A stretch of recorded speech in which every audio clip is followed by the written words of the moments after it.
I'm Rupert Sheldrake, and I'm here with Mark Vernon. Hello, Mark. Hi there, Rupert. Hey. As part of our series of discussions on the fundamental principles of nature, we're going to talk today about randomness.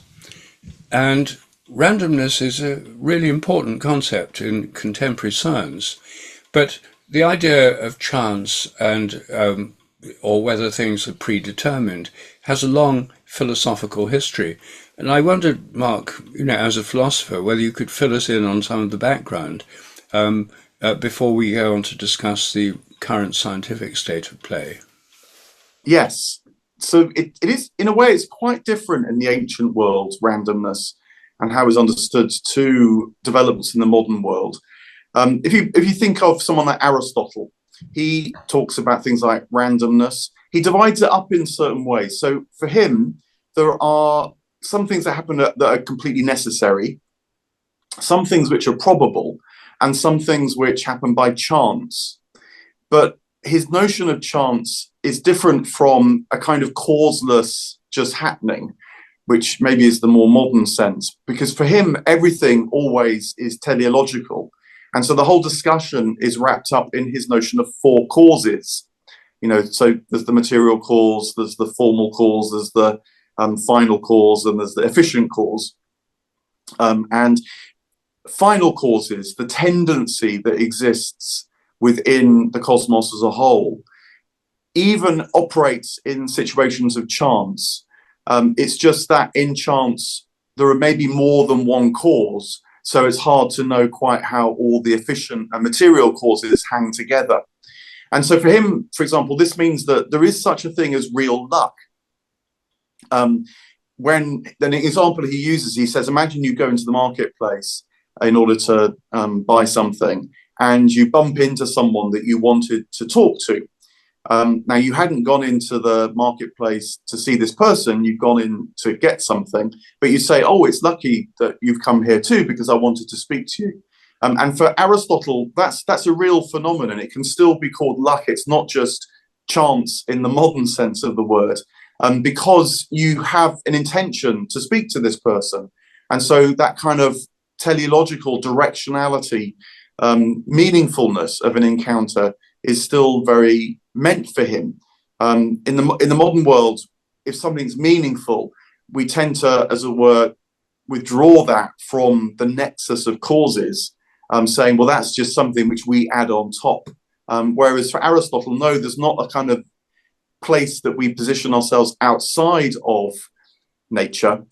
Everything is part of nature. And so there are things that happen by chance, but there's not, I think, the sense of randomness is often meant now, where there's just sort of no sense to it whatsoever. Another area in which Aristotle's notion of randomness is different is because he also talks about things very often in the sense of potentials becoming actual. And so there's, as it were, the universal world of potentials, some of which will become actual.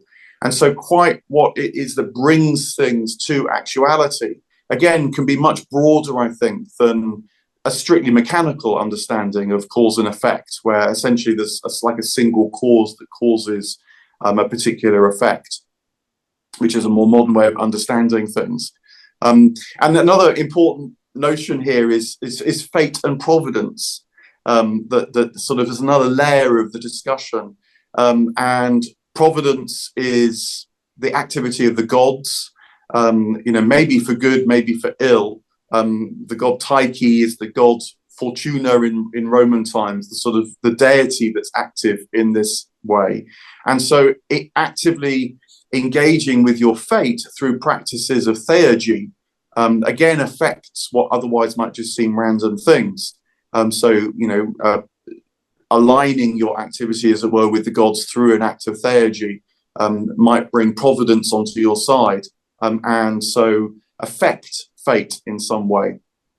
Now, to butt in, well, can you explain theurgy a little bit more? oh yeah, so theurgy is, we might think of it as a spell in one hand, or it might be a ritual in a temple. In the Christian period, it becomes the liturgy itself. So this is um, rites or practices that you engage with in order to have a kind of communication with the gods. Prayer, would be an act of theurgy. And I tend to think of it not just as in, you ask the god to do something and then for one reason or another that comes about. It's more of a communication and an exchange, because theurgy always involves some often quite elaborate preparation on your part. It might be ritual cleansings, it might be fasting. And I think that what that achieves is a kind of alignment with the deity that enables then the deity to participate in your own life more keenly, say. So it's not just the kind of pure magic spell, as again, in a rather literal way you might mean now. It's much more about engaging in the mystery of life at a deeper level.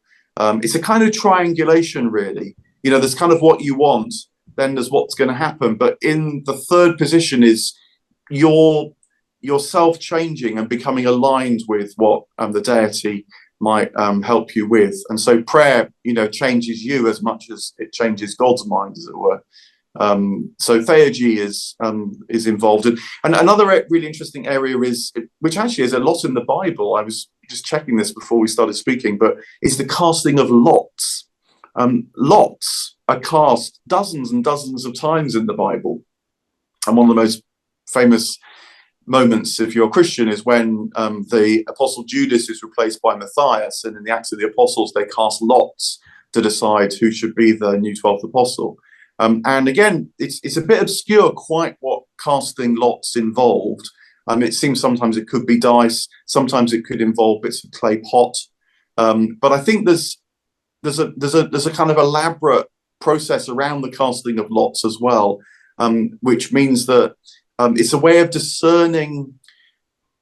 Sometimes I was thinking about whether it's a bit like this, actually, that you cast a lot that interrupts your own sort of limited human understanding of things. And in that space, the god or God might be made present, and therefore God's will might become known. So, rather than, as it were, trying to work out who should be the next apostle, the 11 apostles said, look, let's cast a lot. That opens up a space that interrupts what we think should happen as far as we can understand it. And into that space, a deeper wisdom might appear through the casting of the lots. I mean, it's a bit how I feel some tarot card readers use tarot now, that you turn a card and it's a particular card, but quite what it means then has to be interpreted. The resonance, the harmony with the card has to be found. So this is, it's not, again, randomness in the strict narrow sense of the modern word, but it's a disruption, if you like, to an otherwise limited human linear thought process that the ancients were really, really keen on in order to open up to these wider dynamics and so on. So just on that theme, if you have a form of divination like the I Ching, which traditionally is done by shaking out yarrow stalks from a container, which we'd think of as falling at random, that's taken as a way of getting a reading of what's happening, or of divination. That's similar to casting lots, I suppose. Only it's not trying to make a decision directly, it's trying to get a reading, more like your tarot card example. Yeah, and something like the I Ching, I mean, I use the I Ching every so often, and the experience is, it makes you think about things in a different way. It kind of opens up your imagination, and I think there you've got the notion of sympathies coming in as well. That the fundamental dynamic in the cosmos is not mechanical cause and effect, but it's much more to do with sympathies and participations. If in the pre-modern worldview, everything is a kind of intelligence that's unfolding, that's dynamic, maybe if you're a monotheist, as many expressions of the one divine logos underpinning all things. But the different intelligences, they're going to have interactions, and they're not just going to be purely mechanical interactions. They're going to be sympathies and resonances and harmonies, and sometimes kind of amplifications and so on. So casting the I Ching It's about opening yourself up to that wider dynamic where you're not just the only intelligence sort of solipsistically existing in the cosmos trying to work out what to do, but you're opening yourself up to a wider sense of things. And would something like tossing coins in cricket, where you have to do which side bats first, you have to have a tossing of a coin, and the person who wins the toss then chooses whether they bat first, or that would be a kind of casting lots then? Yeah, I guess that is about the when you can't make everything strictly fair, then you cast a fair coin, it could be head or tails, and then the way that it falls decides on what's going to be fair in that instance. There's got to be 2 goals in a football match. That would be only fair, but quite which end you play first, that might be a certain advantage because of the way the fans are and so on. You use a fair means to decide on what you can't describe as fairly otherwise. Well, I suppose the key point then would be, how much is it possible for there to be a pure accident?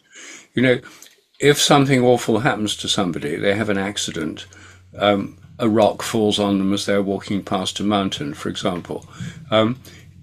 There's one way of thinking is just chance, pure accident.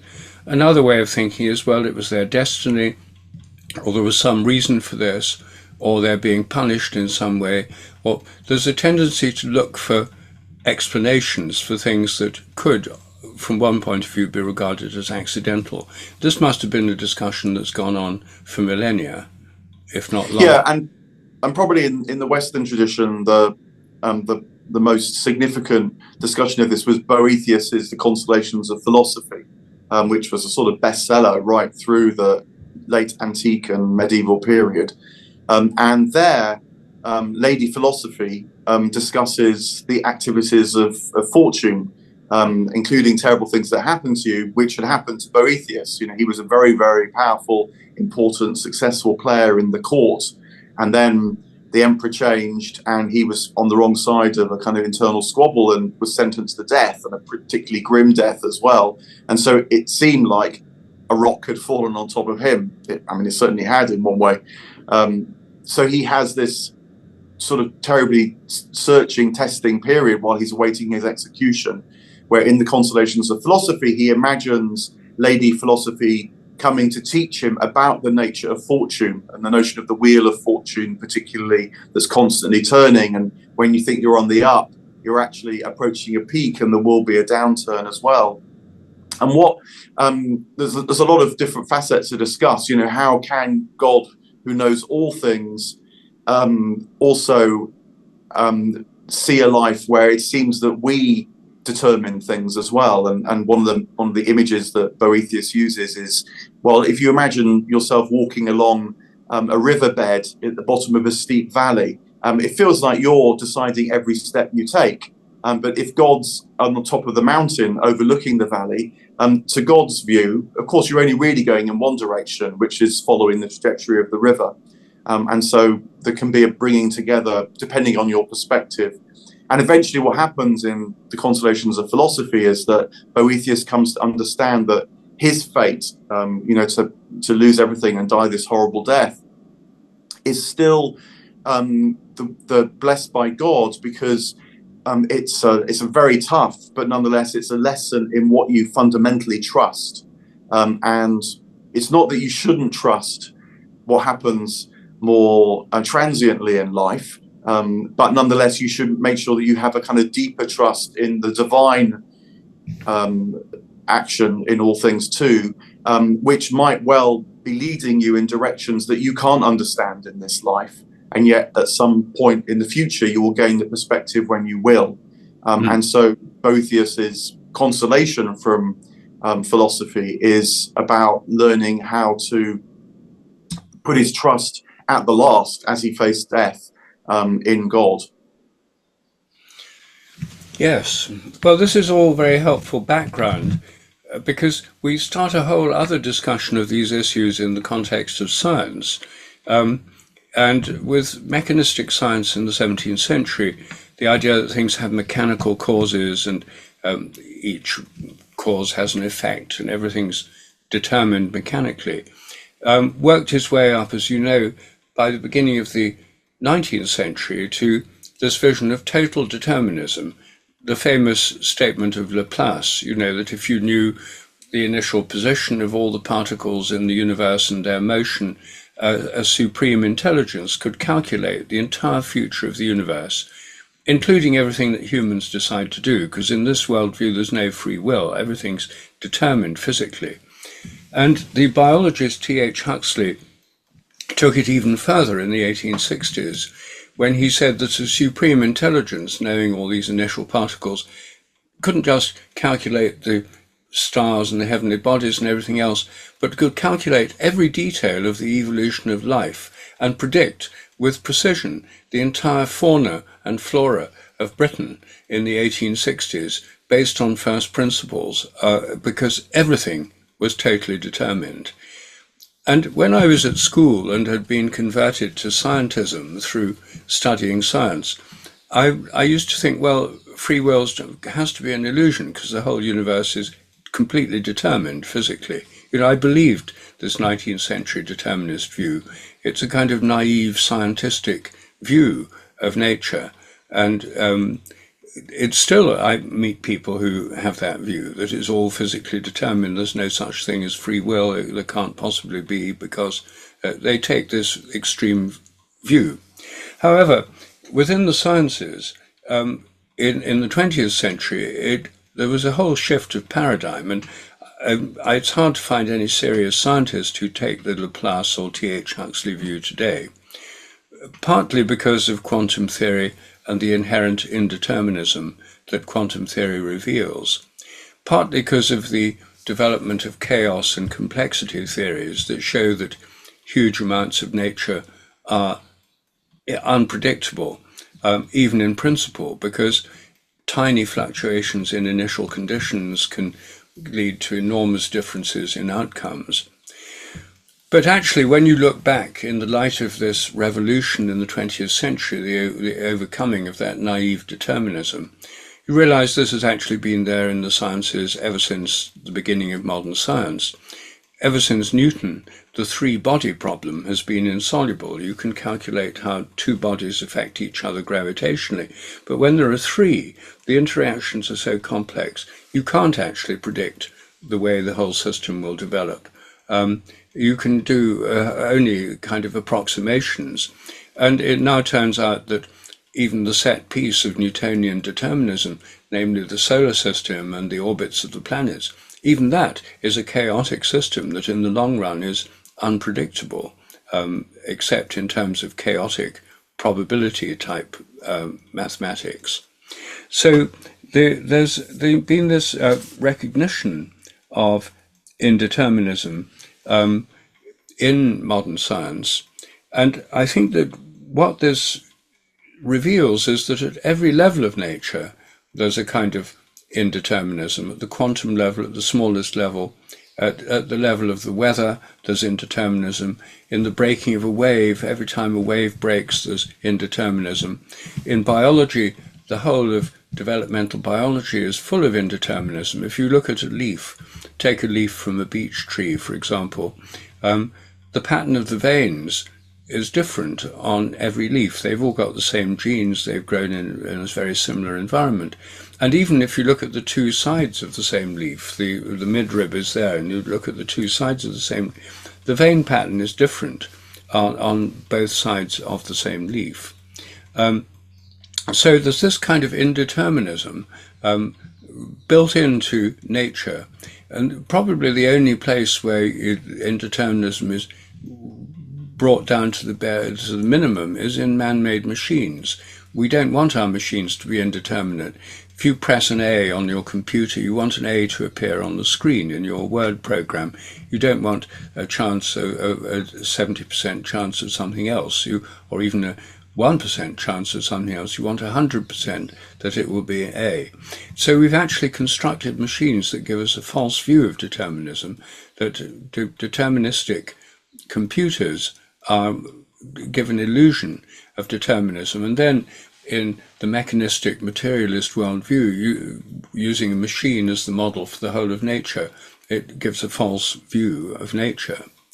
So I think that this kind of freedom of indeterminism is actually really important in the way that nature is organized, because it wouldn't be possible for higher level top-down organizing principles to work unless the system they were working on was indeterminate. And so you have basic principles like crystallization. A water molecule, for example, has particular properties that mean that water crystals are likely to be hexagonal, as in snowflakes.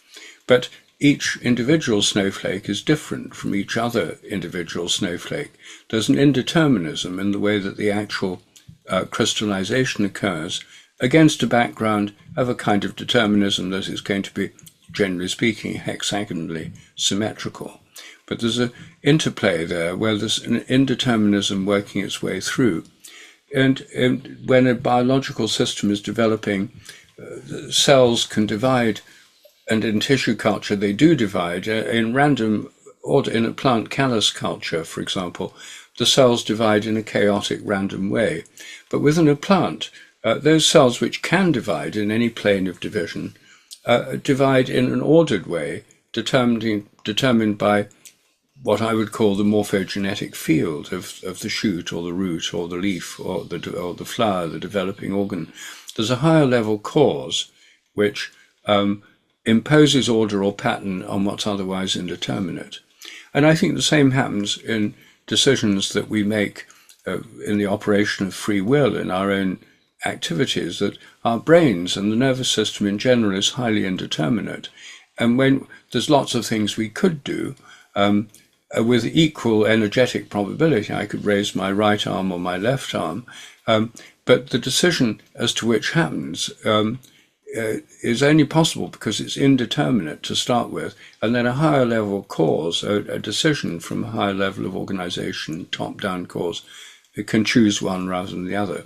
So free will and freedom and indeed creativity and evolution depend on indeterminism. Even in standard neo-Darwinism, random mutation is the basis of creativity. T.H. Huxley was wrong, even from a mechanistic point of view, because he thought he didn't know there was any such thing as random mutation. So we have this indeterminism underlying all these aspects of nature. And I think that my sense is that indeterminism doesn't necessarily mean pure randomness. I mean, you mentioned there neo-Darwinism, and sometimes it's talked about as if there's kind of pure random change within the genes, say, and then nature selects for those random mutations that are beneficial in some way. But I think that the latest developments in Darwinism are saying, no, actually, the indeterminism of the gene is directional in some sense, that the gene mutates in advantageous ways, that then there's also a natural selection element on top of that as well.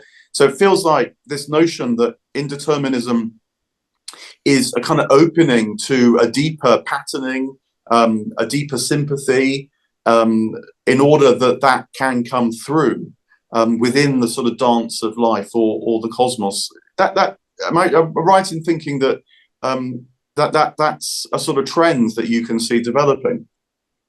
Yes, there's some evidence that some kinds of mutations are directed, or they're not purely random, that they follow a certain pattern and they can happen in an advantageous way. It's sometimes called directed mutation. So yes, it's not as random as it's normally assumed to be. I think, and just picking on something else you were just saying there, I think that when you were talking about the computer and how we then use that very mechanistic metaphor to understand the whole of nature, I think we're very inclined to sort of build the environment on mechanistic reliability for obvious reasons. If you want to put up a house, then you want it to stay up and not fall down. But the trouble is that we can build environments that exclude our awareness, our attention to these other kinds of sympathetic patterning. And certainly Carl Jung his notion of synchronicity. I've been persuaded by Bernardo Castro upon this, that his notion of synchronicity wasn't trying to explain meaningful coincidences. Rather, he thought that the whole of the cosmos operates on synchronous principles, which are these resonances, harmonies, sympathies, and so on, that lead from one thing to another. And it's just that mechanical synchronicity, if you like, is a subset of that, where the cause and the effect are very, very tightly mechanically aligned. But if you then build a whole world based on mechanical cause and effect, often for good reasons, you want your technology to work, the risk is that you lose a sense of resonance with these wider synchronicities that then feel like they pop up in anomalous or strange ways. They don't really, they're there all the time. It's just that we've rather lost the capacity to pay attention to them. But I suppose that's not totally unlike the idea of providence, because the older idea of providence that you alluded to is that there's a kind of guiding principles, cosmic-like guiding principles underlying what happens.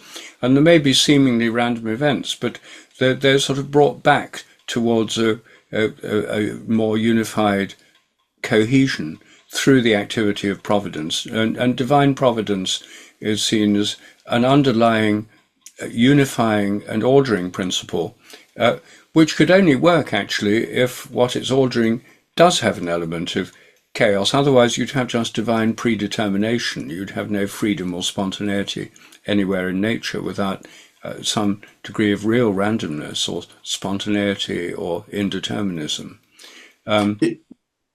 This is sometimes referred to as Aristotle's revenge, by which is meant that his fourfold causes, particularly the final cause, as this deeper patterning, it seems to be making a bit of a comeback.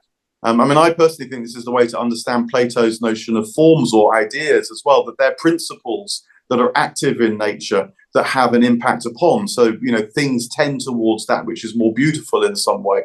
Things tend towards that which is beneficial or good in some way. And incidentally, I was also listening to a lecture given by Ronald Hutton, the great scholar of things magical and mystical. And he was making a very interesting point. He was saying that in this world of indeterminacy, a way that authorities have tended to use to discount certain forms of indeterminacy and assert forms that, in a way, suit their power, is by discrediting, by saying they're disreputable. So in ancient Egypt, even, a magician had to make sure that they were had sanction from the temple priests in order to practice their magic. Otherwise, they would be regarded as disreputable, they'd be cursed, they'd be kind of cast out. And Ronald Hutton was making the point that strict rationalists these days in the modern world, in a way, they use the same kind of principle. They call something woo if they don't like it. And they don't actually often look at the evidence, as you know only too well. And so there's a deep irony to me too, that the same ways of discrediting that which is not liked are operative now as they were even thousands of years ago. But the deeper principle actually is that we do live in this world where indeterminacy and maybe sympathies and so on are the dominant principles that are operative, and the strict mechanical, Newtonian cause and effect is really just a very limited subset of that. Yes. I've been thinking about how to illustrate these basic principles in an easy to understand manner, one that I think can illuminate some of these principles. And I've been playing with what's often called the Galton Board, invented by Francis Galton, who was Darwin's cousin and one of the founders of statistics in the 19th century. And I discovered you can actually buy Galton boards, and I bought one. In fact, it was a present, a Christmas present from my wife. She asked me what I wanted, and there's very few things I actually want. But this last Christmas was something I really did actually want, and so I've got one. And I just recorded this a couple of days ago for our discussion to show these principles. And so let me just show this now. So here's the Galton board, and what it is a board with a series of little, like pegs, these hexagonal things, and small round steel ball bearings roll down through the funnel at the top. And every time they hit one of these things, they can go to the right or to the left. And some of them go to the right every single time, but that's quite rare. So they end up on the right at the end of the distribution. Some go to the left every time, but often they go right and then a bit left. And you end up with what's the normal distribution curve, the iconic normal distribution curve. And so if I start that going now, you can actually see this. I'll do it a couple of times so you can see how each time the normal distribution is not exactly the same because it's random, but it follows this general pattern of a random normal distribution curve. So here I've just started it, and here it goes, and it's going to turn. I'll turn it over, and then turn it back again, and you'll see the balls all roll down. And there's the normal distribution curve. Now, doing it again, the same thing will happen, except it won't be exactly the same because there's this element of randomness, but there's this general pattern of the normal distribution curve. Now I'm going to stop it for a moment, and because what I want to show now is something that's, I think, really quite a profound principle, which is that you can influence what is otherwise random by invisible forces. And in this case, I'm going to do it with a magnet, putting a couple of magnets on either side of the Galton board, so that when the balls fall down, they go through a magnetic field, which will, because they're steel balls, will bias the way they fall and change the normal distribution. I'm putting the magnets in place here, one on each side, so there's an invisible field between them. And now you see, it's not at all normal distribution now. The whole distribution's biased. And now, if I do this again,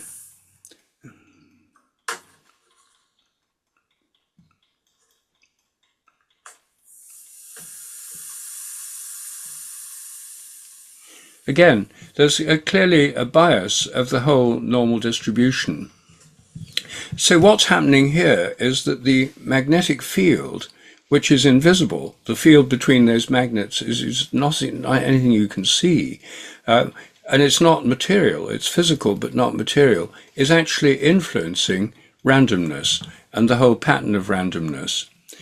And so if we're thinking in terms of how a morphogenetic field could influence random cell divisions or crystallization processes of microtubules inside cells or other physical processes, things that could otherwise be random can be shaped by invisible fields that give them order.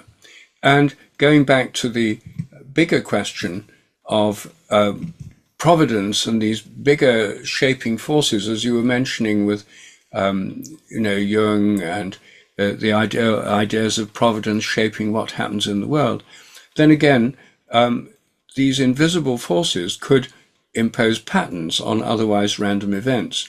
And personally, I think that's the main way in which prayer works. I think it can help to bias otherwise random events that we would otherwise would just unfold without any particular order or structure. So I think that this Galton board with the magnet, I mean, it's a terribly simple illustration, but it took me years to realize that fields and their activity of fields could bias random processes. I mean, I've always thought that's how morphogenetic fields work, but it took me an awfully long time to realize that something as simple as the gravitational field pulling balls downwards and the magnetic field, which can influence magnetic balls, can actually illustrate these principles in this very simple, almost iconic way. And it's worth stressing, I think, in the profundity of the illustration, that the point about a magnetic field is that it's not an energy transfer that's going on. It's not something that the physicists, as it were, could call work, because the magnets don't run out of energy. They don't sort of fall apart after you turned it a certain amount of time. So this is a really profound, I think, allegory, not an allegory, an analogy for the kind of morphogenetic field, sympathies, tendency, providence, even that we're talking about here. Yes, it's interesting too that what we've got here is two kinds of field. The balls are falling because of the gravitational field, which is also invisible and doesn't lose any energy by attracting the balls towards it. And when they pass through the magnetic field, again, as you say, the magnetic field doesn't lose any energy in this process of imposing a new pattern on the balls. And of course, if you move the magnets to different places, you get different patterns. And so we have here patterning effects of invisible fields and invisible forces, bringing about changes in otherwise random events. And actually, I think a great deal of that is going on in the world at all levels, high levels and low levels, and that this randomness is always interacting with forces that deterministic. For gravity is in a sense deterministic. Is all the balls are going to fall. None of them are just going to float, but how they fall is to some degree random, because they can bounce right or left off each of those little obstacles, and it's just like tossing a coin. It could go one way or the other. So we're getting something like the pattern you get from tossing coins. How many times you get 10 heads in a row would be very rare. That would be like the end of the distribution. So it shows us that, but it also very clearly illustrates how fields have this formative effect. It's forming the pattern in which the randomness is expressed. In fact, it's not random anymore. It's changing it, imposing a form upon it. Yes, it makes me think that strict determinism or strict randomness are actually artificial.